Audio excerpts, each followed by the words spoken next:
RRI Serui, RRI Nabire, RRI Wamena, Merauke, dan SP Oksibil. Pendengar, Anda nanti bisa bergabung juga bersama kami dalam dialog interaktif siaran berjaringan Sekolah Nusantara 1 Papua ini hingga pukul 11 siang nanti bersama saya, Andre Arda.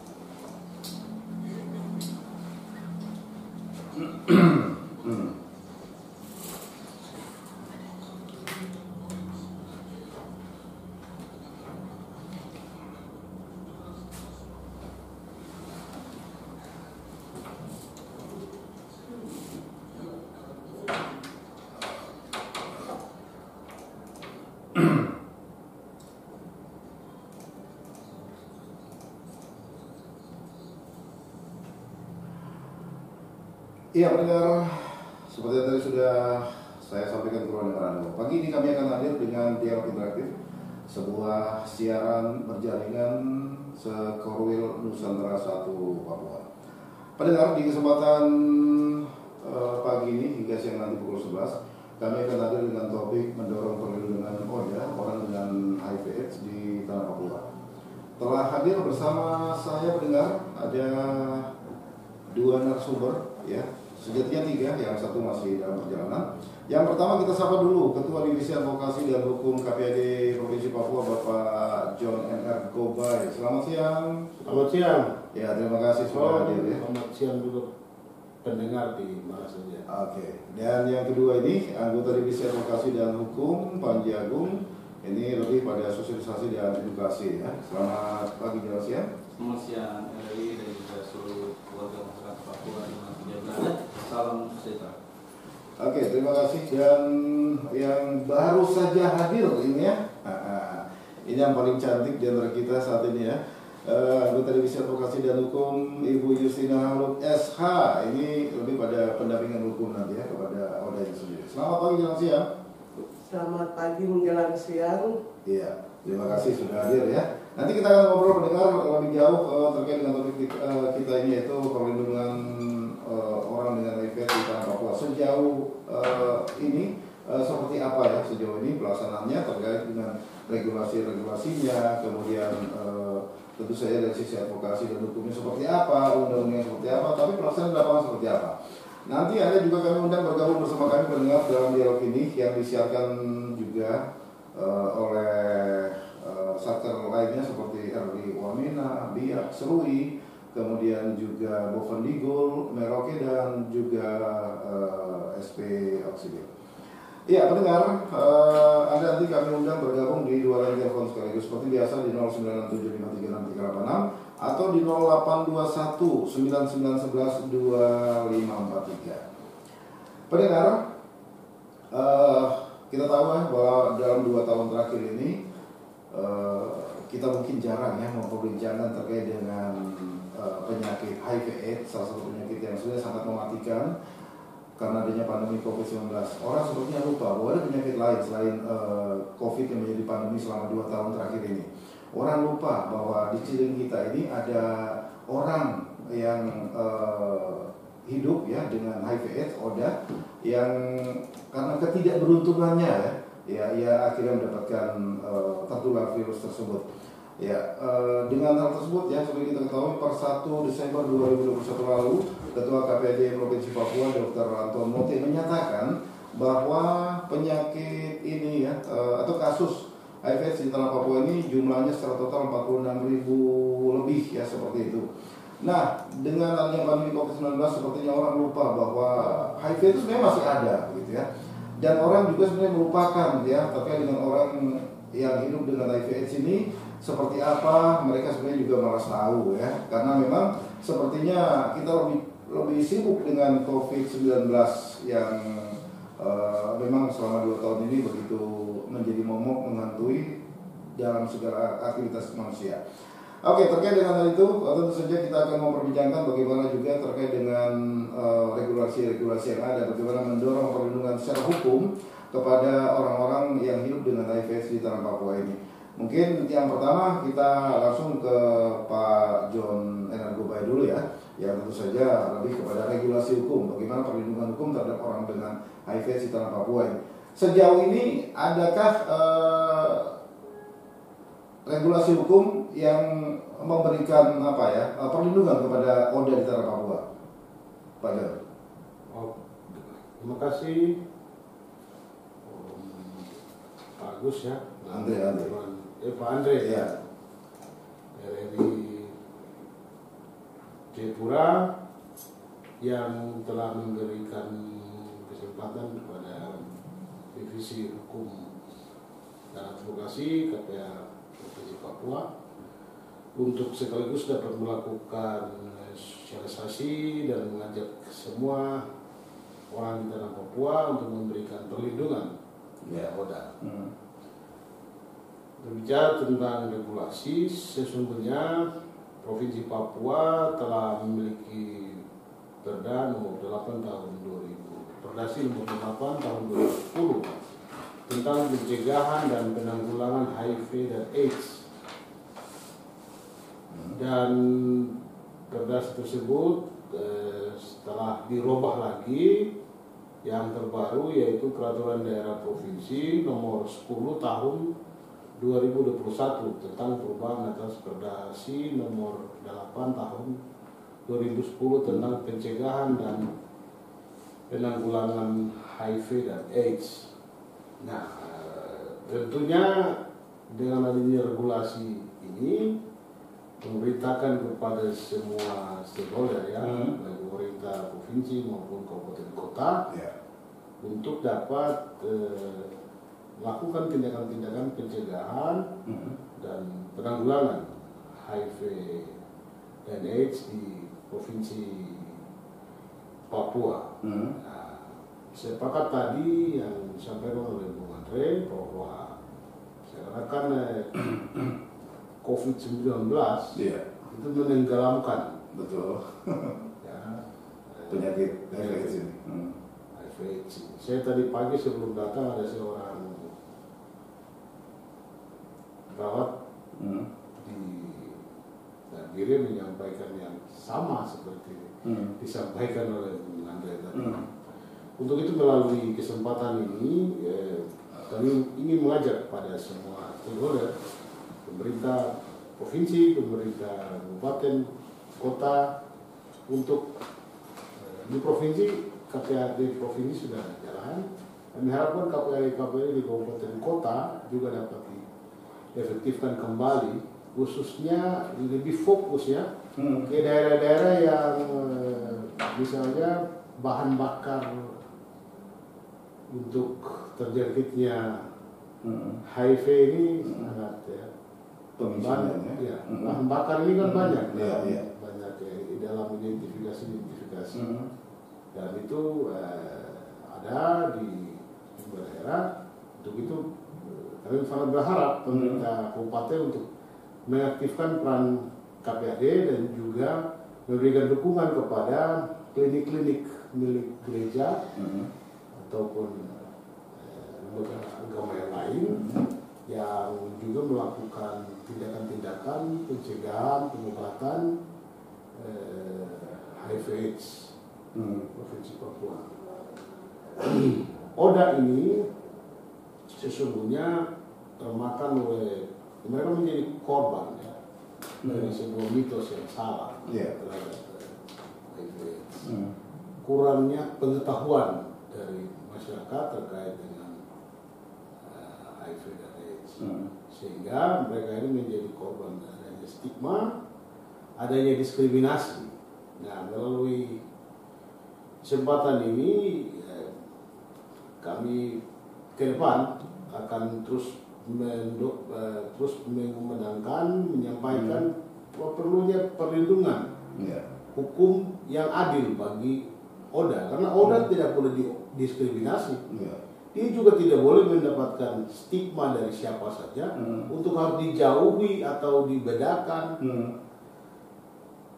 Ini yang kami harapkan dengan adanya perdasi yang baru ini dapat terus kita melakukan perlindungan bagi Oda, tapi juga melakukan pencegahan bagi masyarakat yang lain. Iya, sejauh ini di Papua sendiri, Pak John Gobe, adakah kemudian diskriminasi yang diterima oleh Oda sendiri sejauh yang Anda ketahui? Diskriminasi apa kalaupun ada di lapangan kepada Oda di Papua? Ya, kadang-kadang kalau diskriminasi kurang memuncak ya. Kalau stigma ya saya banyak temukan ya. Orang dari mulut jangan dekati itu, orang itu sudah kena. Jamin yang tidak boleh. Ya, jangan mereka menjadi korban. Justru kita harus memberikan penguatan kepada mereka. Ya. Agar mereka juga punya semangat. Agar mereka ada semangat. Agar mereka juga dapat menggunakan fasilitas-fasilitas pemerintah yang menyediakan pengobatan untuk menderita HIV dan AIDS. Iya, terkait dengan regulasi yang tadi sudah disebutkan oleh Pak John Gobe, Perda Nomor 8 tahun 2010 diperbarui menjadi Perda Nomor 10 tahun 2021, ya kan, terkait dengan pencegahan dan penanggulangan HIV/AIDS di Papua. Sejauh ini Perda itu apakah implementasinya di lapangan sudah sesuai dengan harapan? Kami baru mulai aktif berjalan ya, baru mulai bekerja di depan.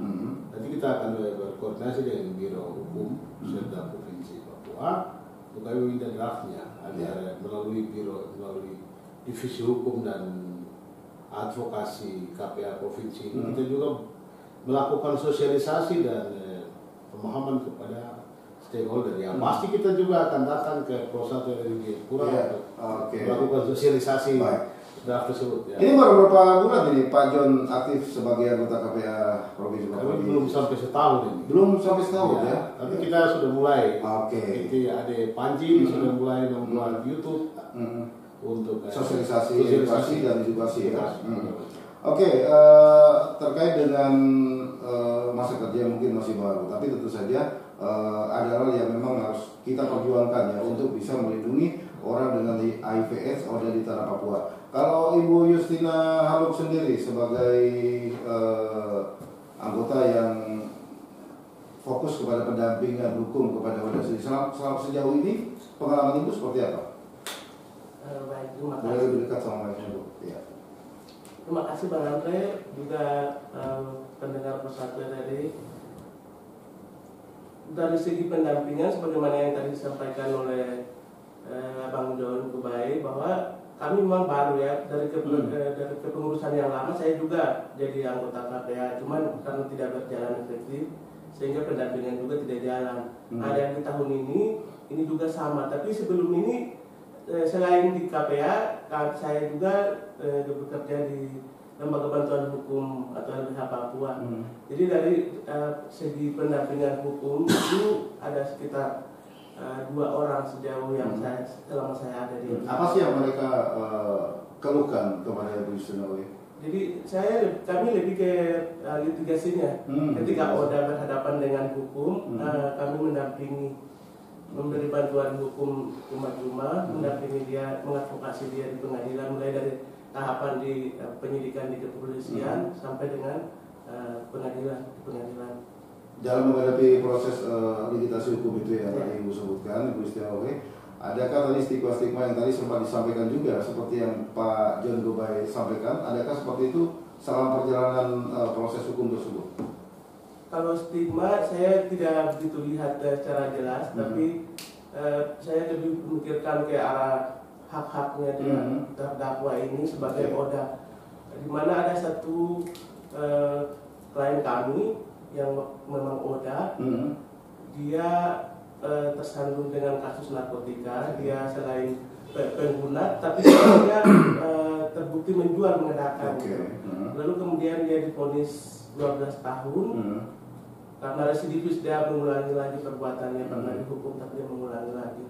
Saat itu kami terkendala ketika dia ini kan ditahan waktu itu di Polda, kemudian dia putus obat. Nah itu mestinya kan HIV itu tidak boleh putus, dia harus setiap hari mengkonsumsi terus. Tapi saat itu kami kewalahan ketika dia harus ke rumah sakit untuk konsul, ambil obat, Hmm. tetapi karena ditahan dia tidak bisa mendapatkan hak atas kesehatannya itu. Akhirnya apa yang Ibu lakukan? Akhirnya kami meminta kepada hakim untuk dia bisa berobat, artinya mengalihkan status tahanannya dari tahanan kepolisian bisa menjadi tahanan rumah. Tapi itu tidak mustahil kalau berkaitan dengan narkoba, kita Iya. tahu sendiri bahwa Oke. apalagi dia seorang sedikit. Tapi hanya untuk mendapatkan ARV tetap diperbolehkan ya? Iya, Mendapatkan izin. akhirnya dia kami upayakan untuk Hmm. teman-teman di kepolisian mengantarkan dia ke rumah sakit 22 dan dia dapatkan layanan itu. Oke. Baik, saya ke Bung Panji Agung Mangkunegoro. Terkait dengan sosialisasi edukasi di lapangan sejauh ini, apa sih yang Anda lakukan sebagai divisi advokasi hukum juga, sosialisasi dan edukasi seperti apa yang Anda lakukan agar masyarakat juga paham terkait dengan keberadaan ODA yang ada mungkin di sekitar mereka ini? Ya, selamat siang, terima kasih Abang. Dalam artian kami advokasi hukum dan di KPA Papua ini, kami pertama rujukannya kepada regulasi dari Kementerian Kesehatan. Lebih lagi? Ya. Kementerian Kesehatan mengenai hak mendapatkan pelayanan kesehatan, itu yang utama. Dia harus mendapatkan ARV, ada pelayanan khusus di tingkatan puskesmas atau rumah sakit.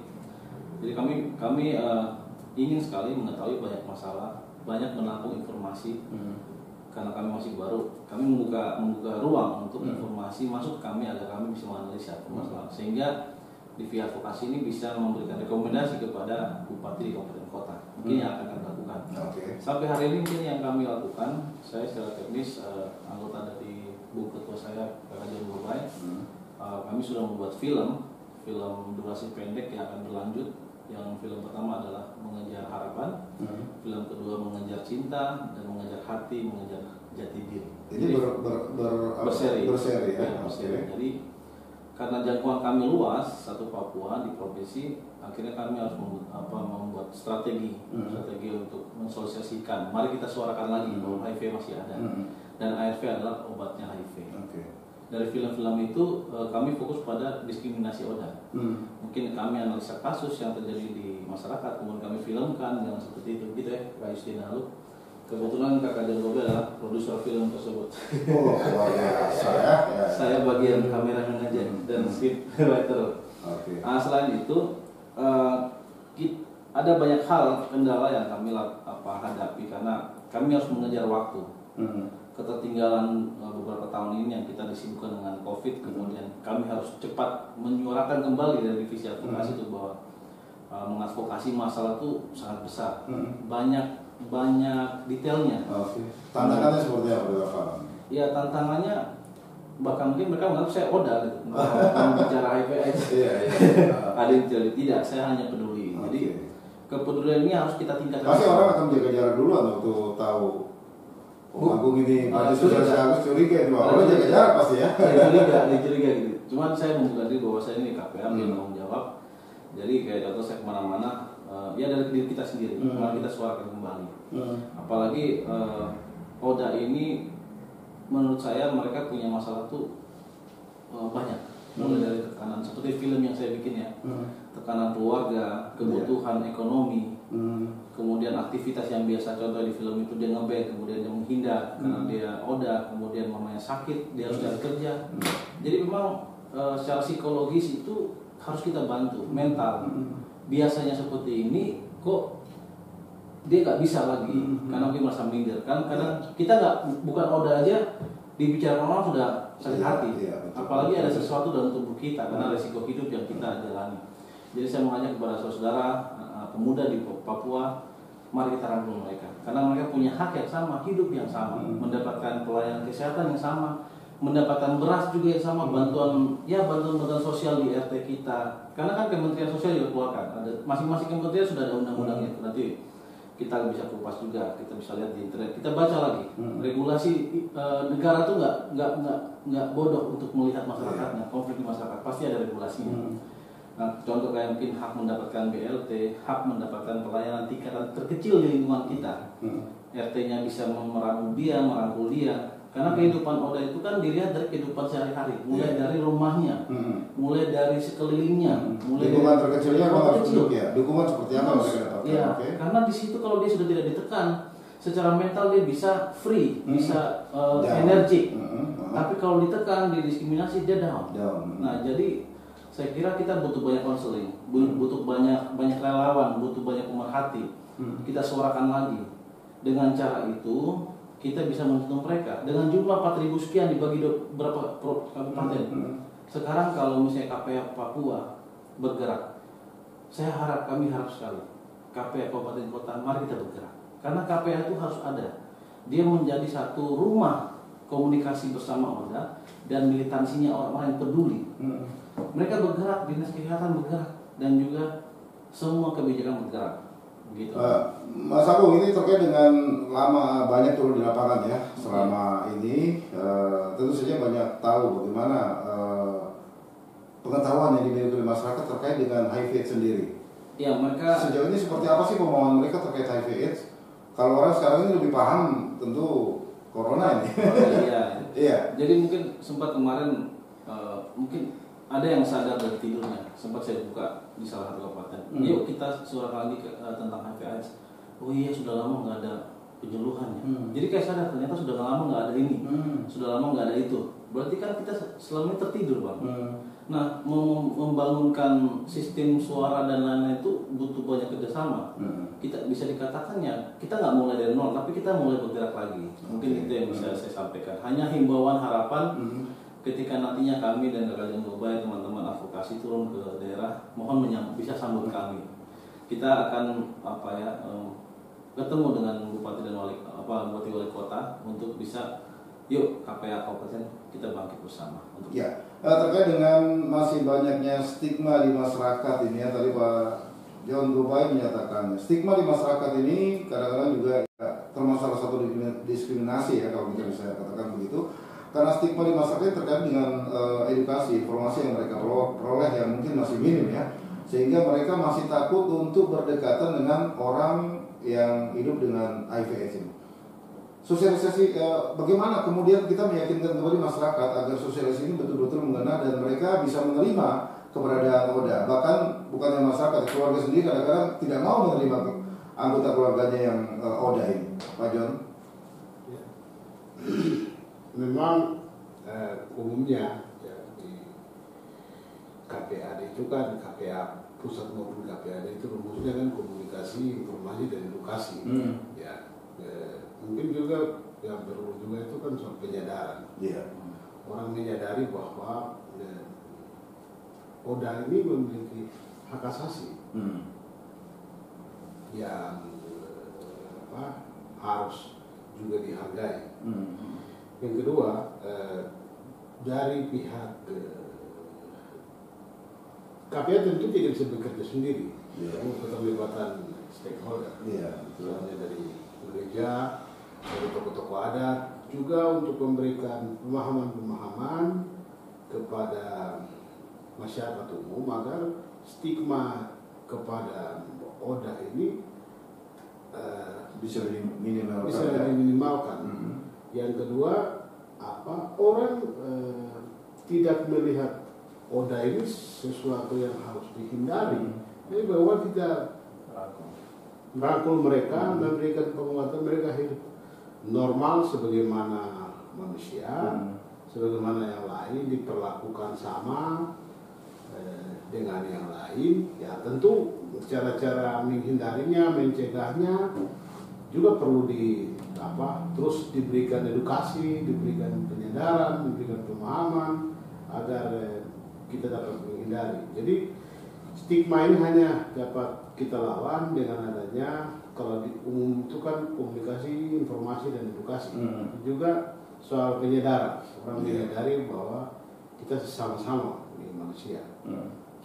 Dia adalah saudara saya. Dengan kita bisa menerima itu dia itu akan menjadi sebuah penguatan bagi dia. Terkait dengan diskriminasi itu memang butuh kebijakan.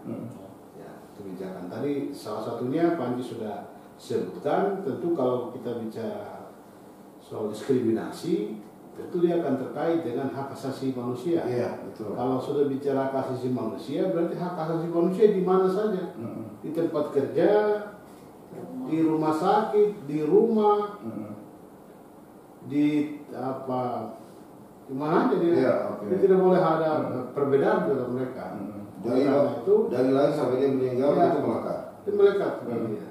Nah, oleh karena itu pemerintah dalam kebijakan-kebijakannya pasti akan terus memberikan ruang kepada mereka tanpa ada diskriminasi kepada mereka. Karena regulasi harus dibuat itu apa, non diskriminasi. Tidak boleh ada diskriminasi. Ya. Oke, kita boleh undang pendengar ya, wajahnya Ibu Rifka dan Mas Pagi. Silakan pendengar, Anda bisa bergabung bersama kami dalam dialog interaktif Sekorwil Nusantara 1 Papua, Gerakan Membangun Papua, yang dinilai juga oleh RRI Nusantara 1 wilayah Papua ini. Ada RRI Biak, RRI Serui, RRI Wamena, Merauke, Bovendigul, dan SP Oksibil. Silakan di 0967 536386 atau di 0821 99112543. Oke, di ujung telepon kita sapa dulu pendengar kita. Selamat pagi jelang siang. Iya, dengan siapa di mana Bapak? Oke, Pak Sepi, silakan.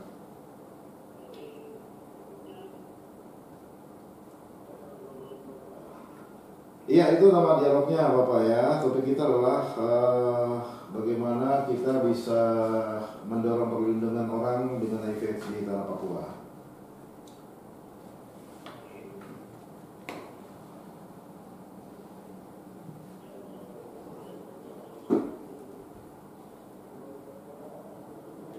Iya. Ya, Selamat pagi. pagi.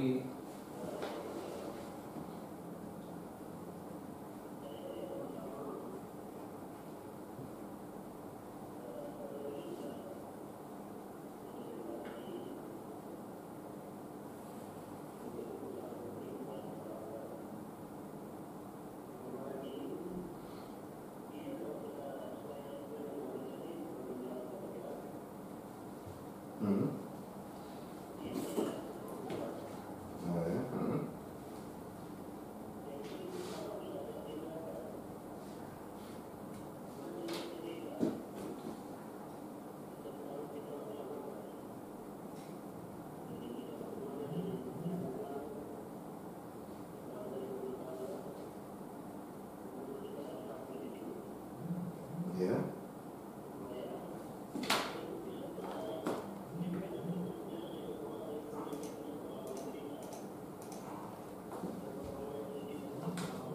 Oke, baik. Ya, oke, baik. Terima kasih Pak Sepi ya. Ya, terima kasih Pak Sepi. Di belakang Pak Sepi langsung kita sapa kembali pendengar kita di ujung telepon. Selamat pagi jelang siang. Halo. Iya. Iya, dengan siapa? Pak Jerry, silakan Pak Jerry. Siap.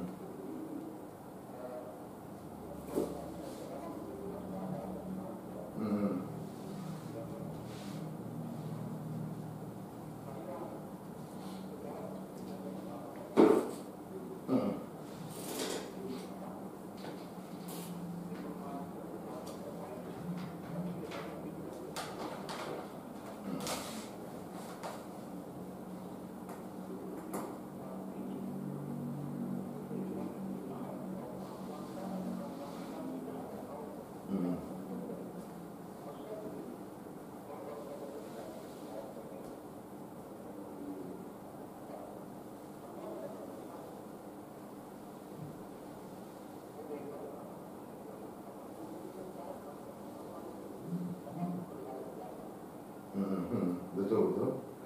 Iya, betul.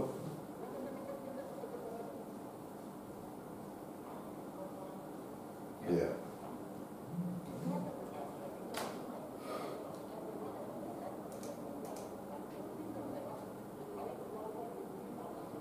Sepakat. Oke.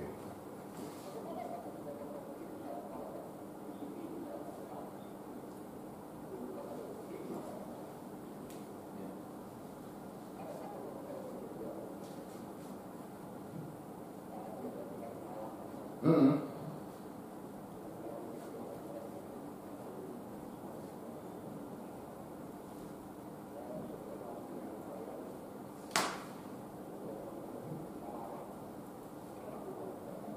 Hmm.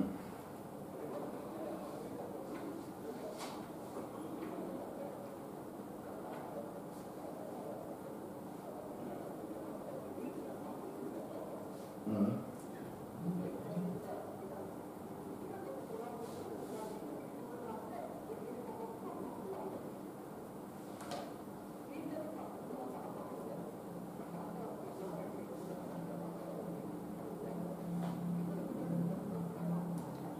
Oke. Hmm.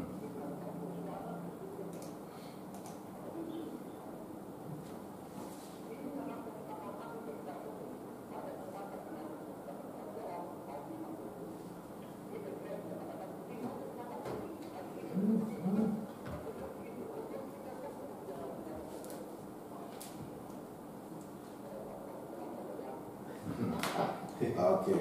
Siap. Baik. Siap kakak.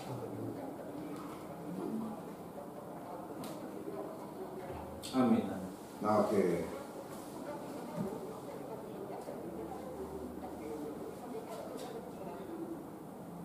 Oke, baik. Pak Jerry. Terima kasih. Di belakang Pak Jerry, satu pendengar kita lagi. Kita sapa. Selamat pagi, jalan siang. Halo. Iya. Pak Wali, silakan.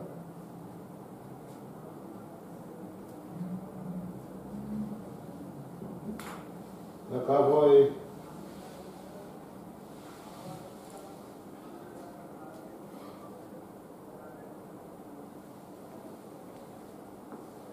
COVID ya. Hmm.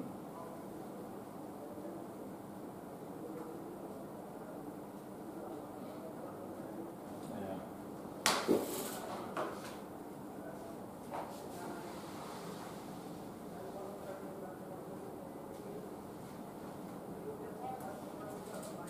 Hmm.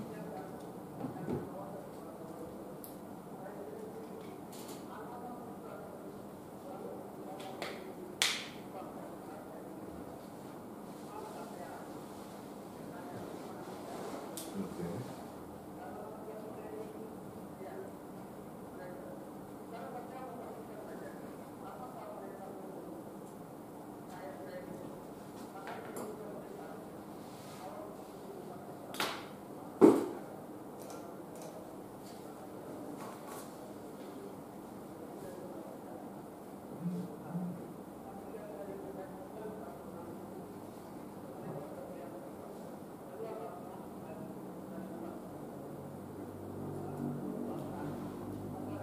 Oke, baik, terima kasih.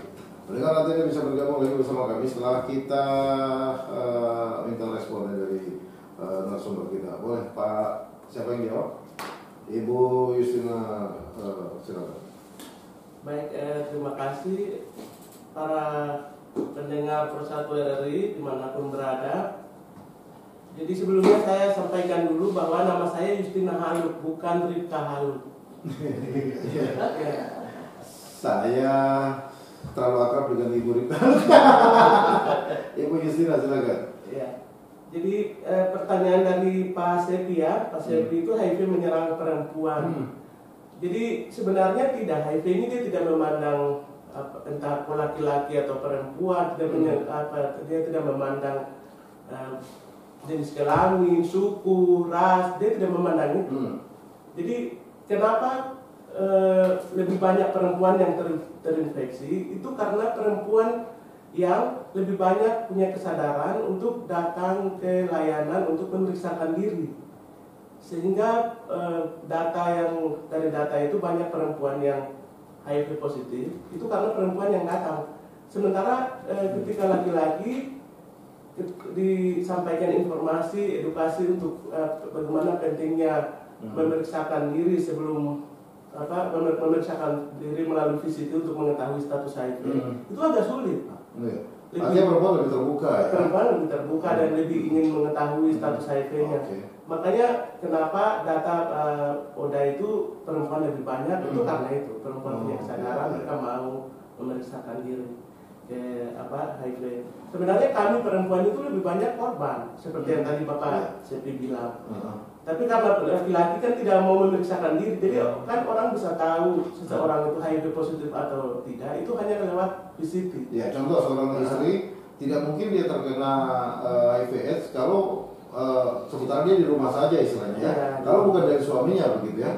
Sementara dia mungkin memeriksakan diri, dia akhirnya dinyatakan positif, sementara suaminya tidak memeriksakan diri begitu ya. Akhirnya ketahuan adalah istrinya begitu. Padahal yang akhirnya yang terdata di KPA adalah bahwa lebih banyak perempuan yang terinfeksi HIV begitu ya.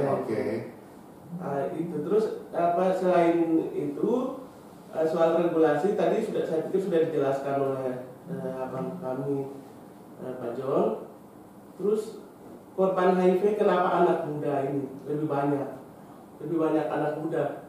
Karena itu seperti yang tadi disampaikan oleh Pak Abang John itu kan bahan bakar, sebenarnya bahan bakar ini. Kalau orang tua kan mungkin ya agak tidak seperti anak muda ya, mereka pergaulannya karena sudah berkeluarga, jadi lebih ke lebih setia ini. Anak muda ini kan karena belum berkeluarga, jadi dia masih bebas pergaulannya, nongkrong ya, mencari jati diri.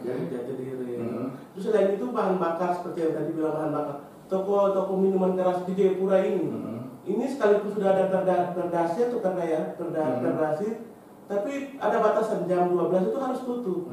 Tapi kalau kami lihat dari apalagi terutama Waina AB itu, sekalipun tokonya sudah ditutup, di depan itu tuh masih ada saja yang jual minuman keras ini. Ini jadi sumber dimana ketika orang mabuk itu pikirannya ke arah-arah yang negatif. Ini menjadi salah satu penyebab faktor bagaimana orang cepat HIV itu dia menyebar. Gitu. Terus kalau untuk soal diskriminasi, bagaimana supaya orang tidak mendiskriminasikan para ODA, itu kita mestinya tahu dulu bagaimana seseorang itu HIV itu ditularkan. Dengan orang mengetahui bagaimana proses penularan HIV, tentunya angka diskriminasi ini akan turun dengan sendirinya. Ketika saya tahu HIV itu hanya menular melalui cairan kelamin, terus ASI dan darah, berarti saya otomatis saya tidak akan mendiskriminasi saudara-saudara saya yang ODA ini, karena saya tahu hanya dengan tinggal sama-sama, hanya dengan kita makan minum sama-sama di satu tempat atau bekerja sama-sama itu tidak akan menularkan HIV. Berpelukan pun itu tidak akan menularkan HIV. Jadi saya pikir perlu kita membangun satu pemahaman bersama. Orang harus tahu dulu bagaimana cara HIV ini dia menular. Mungkin sosialisasi yang itu sosialisasi untuk menambah pengetahuan masyarakat terkait itu mungkin sekarang sudah mulai menurun lagi ya. Oke, Pak Jo, silakan ditambahkan. Baik, terima kasih. Tadi sepakat ya dengan yang abang yang dari Jogja ya, Pak Jerry. Ya, Pak Jerry. Juga tadi ditambahkan oleh Justin bahwa bahan bakar penyebaran HIV dahulu yang mengemuka ini kan awalnya adanya dari ini ya, buru-buru di pelabuhan ya, yang kapal-kapal asing terutama nelayan. Kemudian kan di tempat pencarian gaharu, kemudian pendulangan emas, kemudian dugem ya, dugem, kemudian ya kegiatan orang-orang yang tidak ada pekerjaan, ya, punya jalan-jalan. Yang lain tadi Justin tambahkan miras, pengaruh dari miras yang kadang-kadang dia larinya ke yang negatif, tapi juga yang lain itu kan juga adalah PSK online. PSK online ini juga berpotensi. Artinya tidak terdeteksi. Ya. Tidak ada keamanan kesehatannya ya. Kadang dulu kita menyebut lokalisasi, tapi setelah dicek-cek, ternyata di sana ada pemeriksaan rutin. Misalnya di Nagire itu teman-teman dari primari seringkali ke lokalisasi. Nah, sementara yang tidak terdeteksi dan tidak ini yang rentan ya. yang rentan ini. Nah, untuk itu memang perlu kesadaran kita bersama untuk memahami bahwa penyebaran HIV/AIDS itu tidak serta-merta langsung dengan berpelukan, berjabat tangan, dan dengan kita berkomunikasi, dengan makan bersama. Ini yang harus menjadi kesadaran kita semua. Dan juga bagi mereka yang muda, memang harus ada penyediaan obat ARV di klinik-klinik yang ada ya, dan juga di puskesmas yang memiliki ruangan khusus untuk itu, untuk pelayanan HIV dan AIDS. Tadi Pak Wali juga menekankan itu manfaat ARV sejauh ini apakah betul itu memang bermanfaat bagi orang HIV/AIDS sejauh ini? Iya, Pak Andre. Jadi yang memang ditetapkan oleh pemerintah itu ARV. Tetapi di masyarakat dari pengakuan banyak juga yang mempunyai cara-cara dengan kearifan-kearifan lokal. Ada juga yang dengan menyerahkan seutuhnya seluruh hidupnya kepada Tuhan. Tuhan yang berperkara di dalam persoalan dan pergumulan hidupnya. Ya, jadi memang mudah-mudahan ke depan kami dari Divisi Hukum dan Advokasi dapat menemukan orang-orang seperti itu, sehingga mungkin dia bisa share kepada kita semua bagaimana. Ya, mudah-mudahan untuk ke depan. Harapannya begitu. Memang banyak kasus yang kami dengar, sehingga kalau kita bisa pastikan ada contoh kasus begitu, biasanya dia yang melakukan share untuk bagaimana pengalaman dia dalam menjawab yang tadi disampaikan oleh Pak Wali dari Neta. Ya. Oke. Mas Fadli mungkin mau tambahkan? Ya, jadi saya mau tambahkan dari Pak Wali Neta ini, pertanyaan yang beliau seperti menekankan apakah ARV itu bisa menyembuhkan atau tidak. Sepemahaman kami bahwa virus HIV itu dia hidup selama 80 tahun. Itu berarti lebih dari usia manusia zaman sekarang, kita kan 80-70 an. Nah, bagaimana itu ARV bisa menekan daur hidupnya virus itu, bisa diredus sehingga daya tubuhnya kembali. Nah, ini soal imun dan daya tubuh. Nah, sedangkan ARV ini sudah ditetapkan. Jadi uji klinisnya ada. Adapun ada tadi kayak kakak juga sampaikan kearifan lokal itu untuk meningkatkan imun lain, daya tahan tubuh, membuat dia lebih fresh, bisa mungkin kebiasaan hidup ya. Ini soal norma kearifan lokal. Tapi kalau ada isu lain yang pernah saya nggak mau sebut produknya yang bergeming di pusat publik bahwa menggantikan ARV, kami dari advokasi juga punya beban moral untuk menyampaikan pada publik bahwa jangan gunakan obat lain yang medis selain ARV. Karena dengan ARV itu sudah melalui proses pelayanan kesehatan dan itu terkontrol, direkomendasikan oleh WHO. Dan kami juga aktif advokasi hukum ini harus menegaskan kembali bahwa tidak ada obat lain yang diproduksi oleh modern perusahaan apapun bisa menggantikan ARV. Oke, artinya bahwa orang yang sudah terkena terinfeksi HIV/AIDS ya, HIV atau sudah menjadi AIDS itu, ARV adalah obat utama ya. Artinya kalau boleh saja menggunakan kearifan lokal dengan ramuan-ramuan ya atau kebutuhan itu tetap ya boleh saja, tapi jangan pernah meninggalkan ARV. Iya, betul. Ini soal kepatuhan, karena kalau putus berarti drop. Dia punya soal kepatuhan menggunakan minum ARV. Iya, Bu Yusrina tadi sempat dikatakan ada kasus sampai tadi yang di tahanan itu ya terputus. Ya itu. Ya ini seperti apa pada saat dia tidak lagi mengkonsumsi itu? Ya itu sempat terputus sekitar 2 minggu.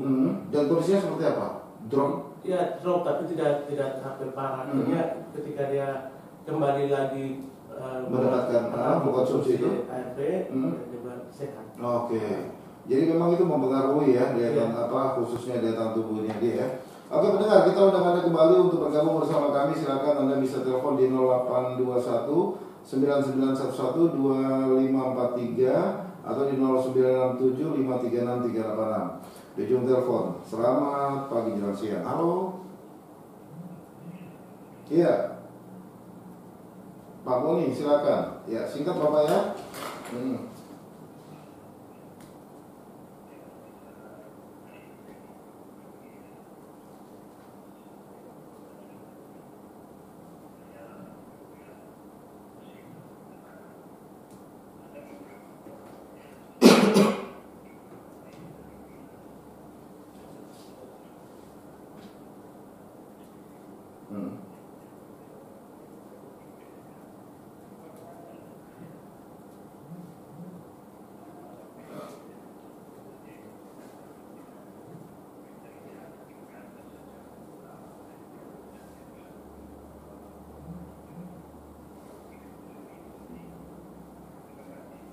Oke, baik. Terima kasih Pak Boni. Satu atensi lagi pendengar, saya undang Anda untuk bergabung bersama kami dalam dialog interaktif.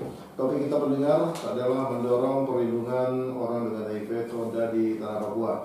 Ya, mungkin waktu kita sudah sangat terbatas ya, tersisa 10 menit ke depan. Mungkin langsung saya minta responnya ini terkait dengan dukungan pemerintah. Nah, ini kepada Pak John Gobay ini terutama ya. Dukungan pemerintah sejauh ini seperti apa? Jangan hanya bapak-bapak, ibu-ibu ini yang bergerak di lapangan, tapi dukungan pemerintah harus nyata di lapangan, gitu aja, bukan hanya regulasi, tentu yang lain-lain ya. Silakan, Pak John.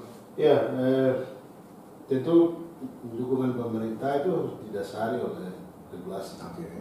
Dan ya memang setuju dan benar bahwa kadang regulasi juga menjadi hiasan lemari aja. Iya. Ya. Jadi dan juga kebijakan juga kadang-kadang dilakukan sesuai dengan keinginan. Untuk itu, apa artinya kita membangun sana sini jika rakyatnya perlahan-lahan tergilas oleh HIV, AIDS. Kita sibuk menyediakan dana cukup besar untuk COVID-19, sementara HIV AIDS ini tidak, bahkan dihapus di tingkat nasional. Tetapi karena fakta di daerah ini kita masih punya memori kasus penyebaran HIV AIDS di tempat pengambilan kayu gaharu, misalnya di kasus Asiki dahulu, ada juga pendulangan emas. Sebenarnya gaharu dan pendulangan emas ini sebenarnya memang berkat ya, sebenarnya kalau dari sisi positifnya. Tetapi kadang-kadang ini bibit-bibit ini masuk ya, jadi bukan berarti menghilangkan kegiatan pengambilan gaharu dan pendulangan, tetapi kita meniadakan, menghentikan, bahkan membersihkan dari pengaruh-pengaruh negatif. Ini yang perlu dilakukan dengan cara kita melakukan pengendalian siapa yang masuk. Orang ini dia bebas atau tidak ini dari HIV. Nah, untuk itu memang membutuhkan dukungan pemerintah, dukungan dari aparat keamanan untuk menertibkan misalnya penjualan minuman beralkohol. Itu memang yang kedua tentang dan juga perilaku dunia malam. Misalnya, oke, you bisa ini, tetapi orangnya harus bebas melakukan, bebas dari HIV/AIDS, atau dia rutin memeriksakan diri. Lebih ekstrim memang banyak tempat mulai meminta untuk ditutup.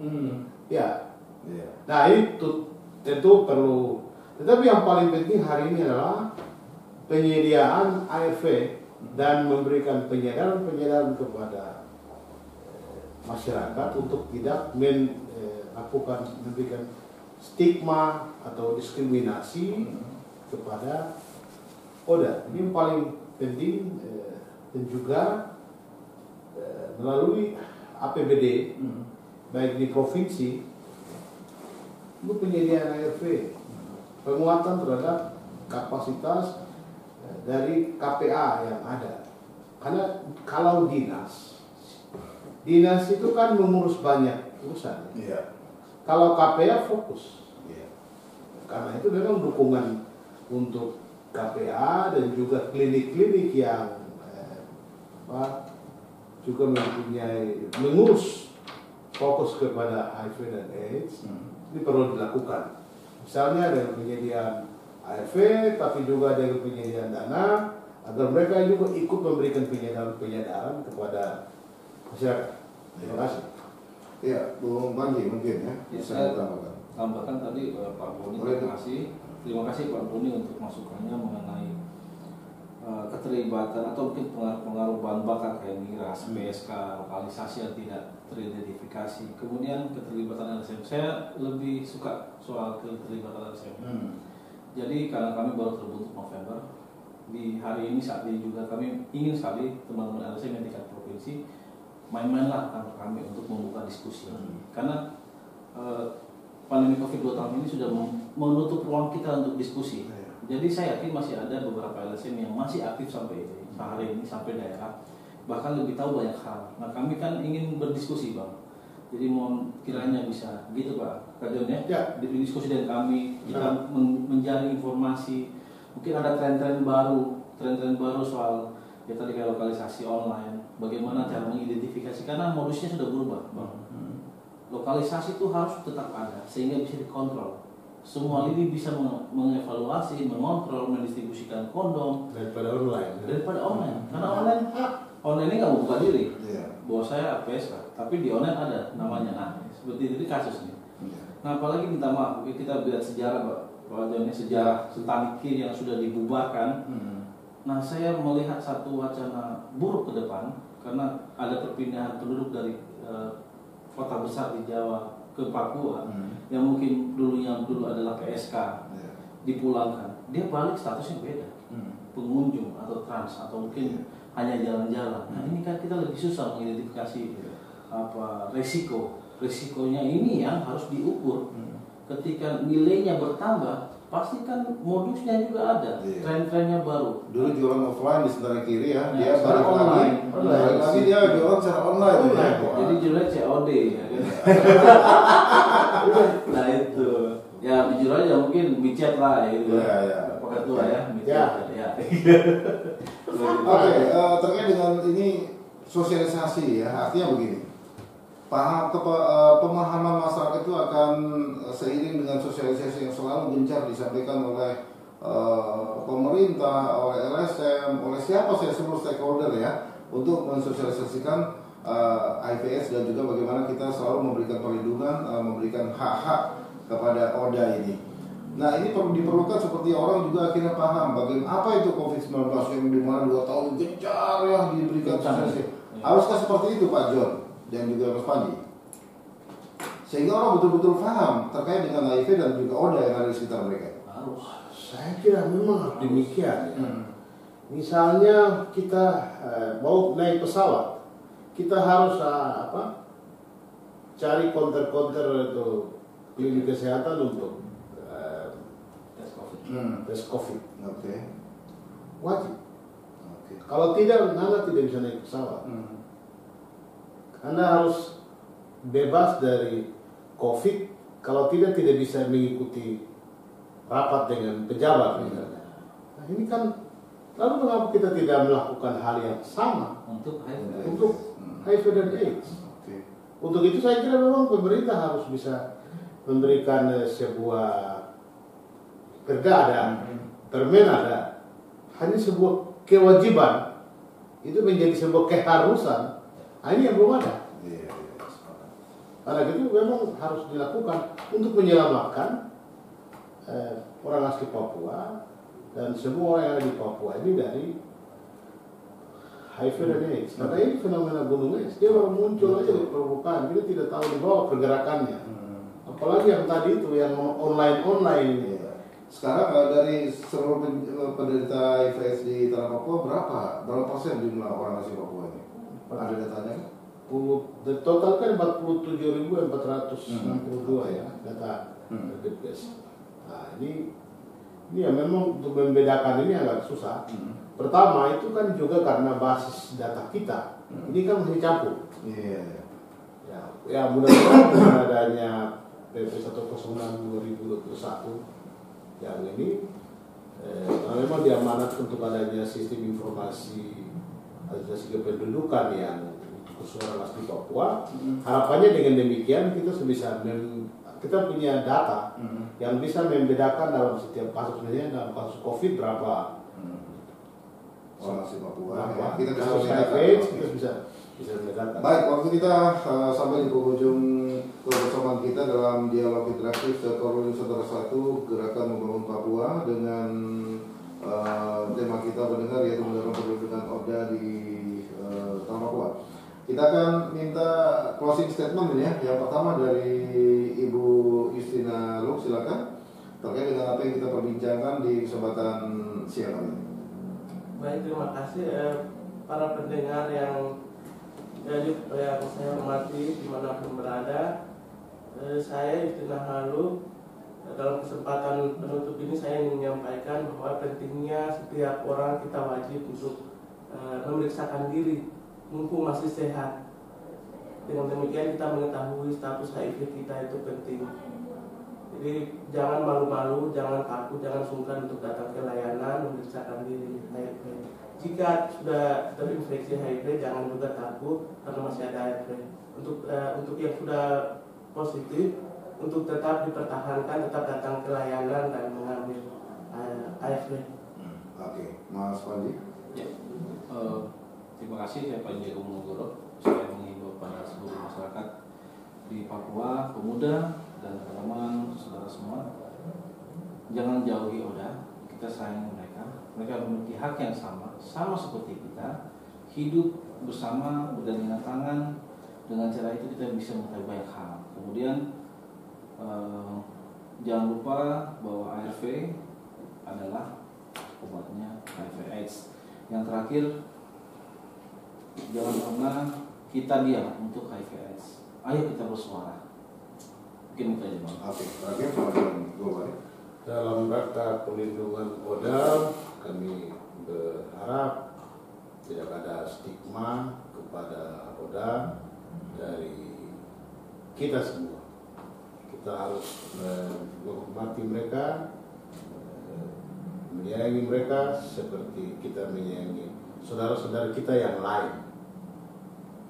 Yang kedua, jangan juga dalam kebijakan-kebijakan di mana saja ODA mendapatkan tindakan diskriminasi, baik di rumah sakit, di kepolisian, di tempat kerja atau di mana saja. Nah, mereka memiliki hak asasi manusia sama seperti manusia yang lainnya. AIDS itu sebuah penyakit yang harus diperangi oleh kita semua. Untuk itu kami harapkan memberikan dukungan maksimal untuk penyediaan ARV, untuk klinik-klinik kesehatan yang menyediakan pelayanan untuk HIV/AIDS, agar ini kita perangi bersama demi tanah Papua yang lebih baik dan manusianya yang tetap sehat. Amin. Oke, baik, terima kasih untuk kehadirannya ya Pak John N.R. Gobay, Ketua Divisi Advokasi dan Hukum KPA Provinsi Papua, kemudian Ibu Justina Lukesa, anggota Divisi Advokasi dan Hukum, dan kemudian anggota Divisi Advokasi dan Hukum Mas Panji Agung Monogoro sudah hadir. Terima kasih semuanya ya. Semoga apa yang kita perbincangkan ini memberikan manfaat bagi kita dan pendengar. Jangan lupa bahwa HIV/AIDS itu masih ada di tanah Papua ya. Kevakumannya karena tertutupi oleh pandemi COVID-19 bukan berarti menghilangkan HIV/AIDS dari tanah Papua. Di Papua masih ada orang-orang di sekitar kita yang hidup dengan HIV/AIDS, dan untuk itu marilah kita dukung mereka.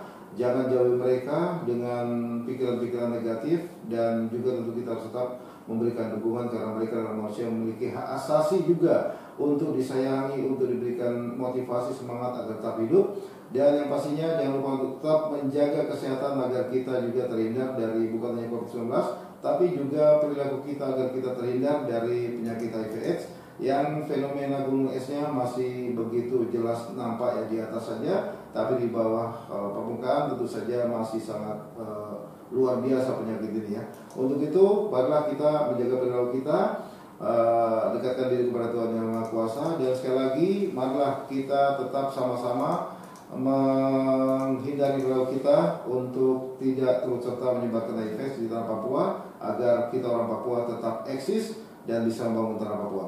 Mewakili kerabat kerja yang bertugas, saya Andri Ardan di siaran berjaringan Nusantara 1 dari Papua, Gerakan Membangun Papua. Mohon pamit. Terima kasih, selamat siang dan sampai jumpa.